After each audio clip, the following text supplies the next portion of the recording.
رابسي بابتك ما بۆ گێڕێتەوە لە بینی ئیمامی شافعی و بشری مریسیە. بشری مەریسی ڕوون و ئاشکرا کە کابرایەکی گومڕای جەهمی معتەزیلی بوو. ئەفەرمێ دخل بشر على الشافعي رحمه الله.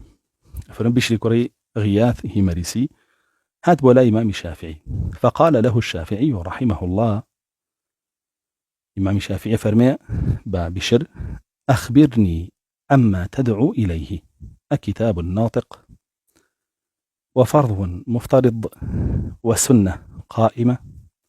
أفرمي ولا بين بلا أي بشر أما يتوخري كيت قلكي بوبانكي آية قرآن هنا بيتي الله فرض كردو سنة رسول الله صلى الله عليه وسلم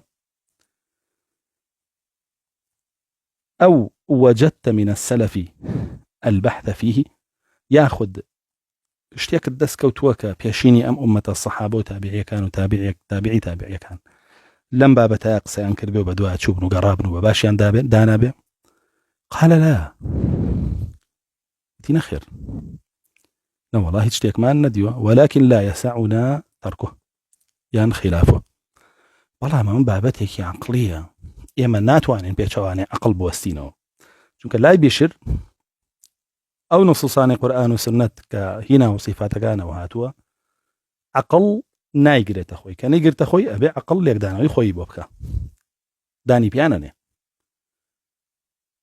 أراتي بكاته ولا روي معناه داني بيانني بخيالي أو عقل ونقل بيقدر داني يعني بيتو دان بني بم نقله بيقدر داني بلغ العقل أبو داني بيانني.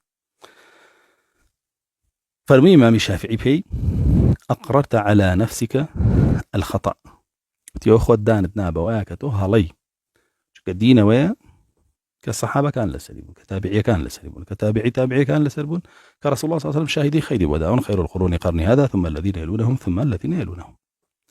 باشان فرمي فأين أنت من الفقه والأخبار وترك الكلام. فرمي أي بشر بوشي أمناكي دس بقريبا قرآن وسنة خد فيري فقه كي ربكيتا وآثاراني كلا صحابة تابعي كان وهاتوا وربكيتا فيربوني فقه يواليك الناس وهو خلق خوش يبي خلق رزل يا قريت الدجاتي دناكن بخراب نازن وتوكسي قمرا نابي. فقال لنا نهمة فيه وتي بخوا أم علمي كلاما إما وابستيبوين لا توانين دس برداري بين خوشة تيجي لي بيني. قال فلما خرج قال الشافعي لا يفلح. فرمي كاتب بشر شوية دروا لمزقوت إمام الشافعي فرمي براسي من يسمى مشغاري كما يجواري نقرتو بويا أمكسا قمراو سلي شوا بيو هرقيس سرقوتو سرفراز نابه أبو شوا بشر بقمراي دوات الأمريو ورونو عشكرايا كتشان بقي زوني جانيجدو.